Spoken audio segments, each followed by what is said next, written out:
Data scientist job interview, cultural fit and team collaboration. Characters. Interviewer, Mr. Harrison, senior data manager, professional, direct, and observant. Candidate, Elena, data scientist candidate, confident, analytical, and articulate. We've covered your technical brilliance, but I want to pivot to how you actually work with people in a fast-paced environment. I'm glad we're discussing this, as I believe even the best model is useless if the team isn't aligned on the execution. Very true. We operate on a strict Agile framework here. So how do you typically handle shifting priorities during a 2-week sprint?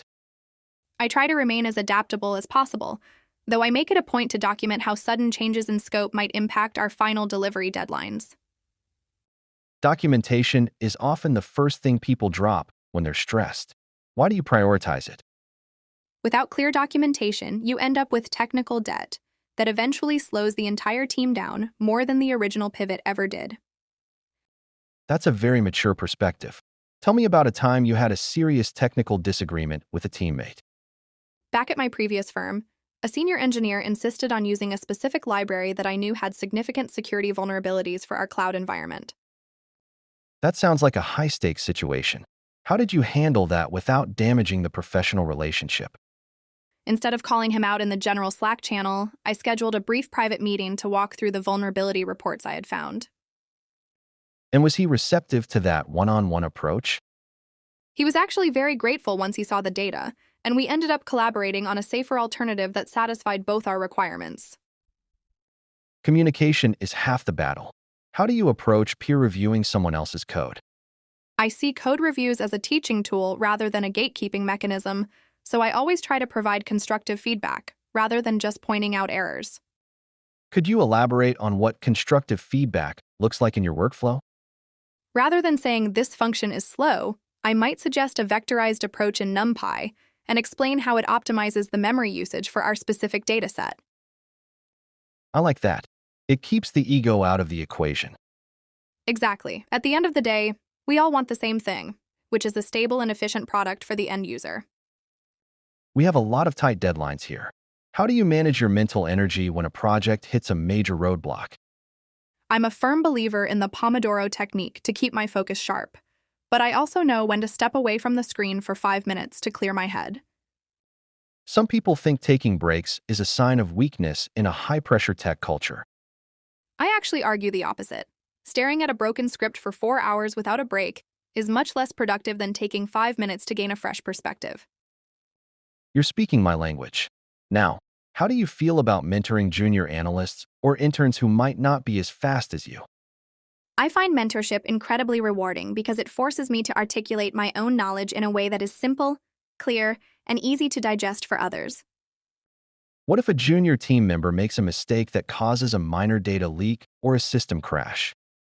My first instinct is always to blameless post-mortem the situation, so we can identify the systemic failure rather than just pointing a finger at an individual. That's a very modern leadership trait. Why avoid the blame?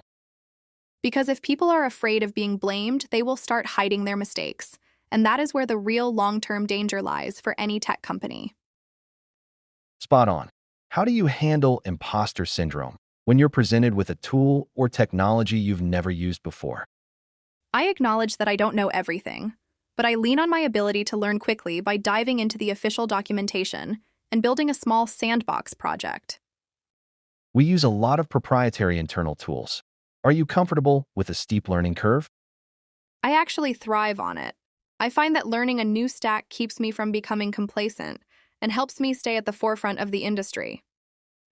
How do you contribute to a positive team culture outside of just doing your assigned tasks?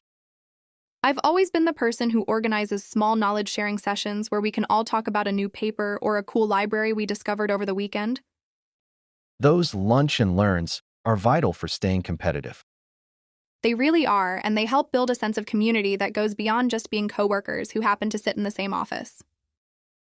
They really are, and they help build a sense of community that goes beyond just being coworkers who happen to sit in the same office.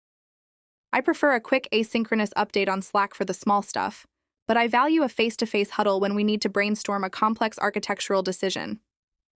I agree. Too many meetings can kill productivity, but too little communication can lead to total chaos. It's all about finding that Goldilocks zone where everyone is informed, but no one feels like their time is being wasted in unnecessary Zoom calls. Let's talk about feedback. How do you react when you receive a performance review that is less than perfect? I view it as a roadmap for my professional growth, and I usually ask for specific examples so I can create a concrete action plan to improve. So you don't take it personally? Not at all. I'd much rather know exactly where I'm falling short so I can fix it than continue underperforming without even realizing there's a problem. That level of self-awareness is exactly what we look for in our senior track candidates. I think it comes from years of debugging code. You learn very quickly that you have to be honest about where the errors are coming from. Haha, that is a very accurate analogy for life in general. It really is. You can't fix a bug if you're too proud to admit that your logic might have been flawed in the first place. Well, Elena, you've given me a lot of confidence in your ability to integrate into our team culture. I'm glad to hear that because I truly feel that my working style aligns perfectly with the values you've described today. Great. Let's take a quick break, and then we'll wrap things up with some logistics and your final questions for me. Sounds like a plan. I'll see you in a few minutes. See you in the next English conversation session by Wisdom Studio 8.